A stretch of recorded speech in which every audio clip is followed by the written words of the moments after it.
puisse dire, Antoine, tu permets. Antoine, si vous permettez. Laisser la parole. Jopat. Non, monsieur Bala, dire qu'il est représentateur. Non, attendez, Franck. Oui, mais non, il faut vous prenez la parole. Si vous lui donnez la parole sur une base de il va vous apporter une réponse fausse. Il y a une chose. Vous avez dit, le TAS s'invite à nouveau au Cameroun.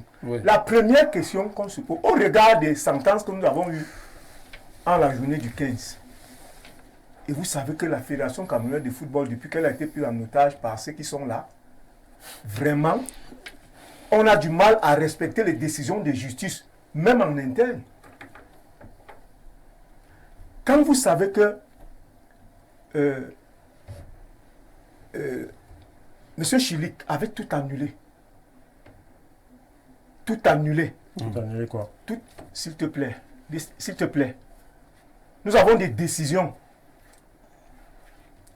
issues de la plus haute chambre juridictionnelle de la FECAFOOT qui n'ont jamais été respectées. Lesquelles par exemple?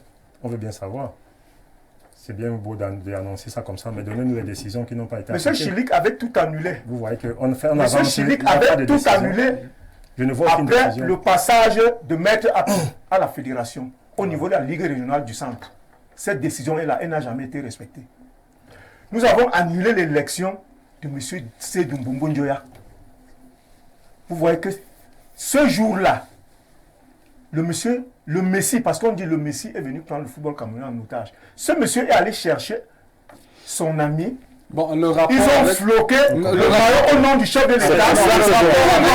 Pour ne pas respecter la décision de justice. Antoine, le rapport avec ma question. Oui, je veux d'abord. On est sur la Ligue de football professionnel du Cameroun. Oui, j'ai dit. Hein.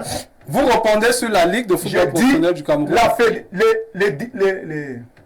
Les décisions du TAS ne se commentent pas. Cela n'a rien à voir avec la question posée. D'accord, ça veut dire que vous n'allez pas répondre. Je voulais faire des précisions parce que je suis là et donc il faut être un peu technique de temps en temps. Voilà.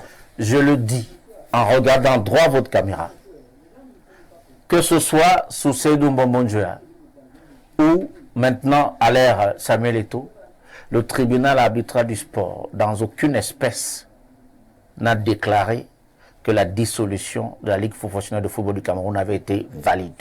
C'est au Cameroun que vous faites cette tergiversation, ça n'existe pas.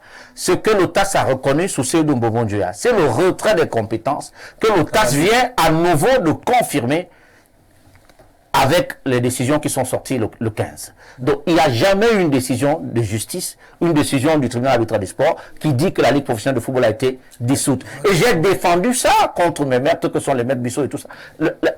Les gens se sont réunis en banc commun. On peut rappeler rapidement l'histoire. Il y avait deux factions. Une faction s'est réunie en banc commun, mais celle-là s'est comportée comme dans le cadre de l'affaire du volleyball camerounais. Merci, nos filles ont gagné aujourd'hui. Ils avaient été interdits de siéger. Ils ont siégé sous cette interdiction violente ainsi la disposition pénale de l'article 231 de notre code pénal. Donc, c'est comme ça que ça marche. Et donc, il n'y a pas eu assemblée pour la dissolution de la Ligue professionnelle de football. Et lorsque le président Samuel Eto'o est arrivé, il a reconnu que la Ligue n'avait pas été dissoute, mais la Ligue lui posait des problèmes pour démarrer la saison. Il y avait tellement de plaintes contre la Ligue avec des factures assez énormes. Il s'est dit, en injectant directement l'argent au niveau de la Ligue professionnelle de football, cet argent allait être vite perdu parce que les créanciers de la Ligue allaient... il faut préciser que ce n'est pas sous Samuel Eto'o que les compétences de la Ligue ont été retirées. Non, c'est pas celui. Voilà, c'est pas celui. Donc lui, il n'a même pas touché aux compétences. Il a juste continué avec cette affaire transitoire. Et je dois pouvoir rappeler que c'est des organes ad hoc en matière de droit. C'est-à-dire un organe ad hoc comme le CTF, comment vous appelez ça? CTFP. Oui. A une mission précise pour un temps précis. Quand il finit, il s'en va. Le CTFP n'a pas de personnalité juridique. Le seul organe, encore aujourd'hui, qui a la personnalité juridique, c'est la Ligue professionnelle de football. Donc, moi, j'avais pensé que le président Eto'o qui avait dit qu'il va la recapitaliser, il va refaire travailler les statuts pour qu'elle fonctionne mieux, allait le faire. On l'a maintenu dans une distance avec la Ligue. C'est devenu le conflit ouvert qu'il y a aujourd'hui. Mais les compétences sont à la FECAFOOT.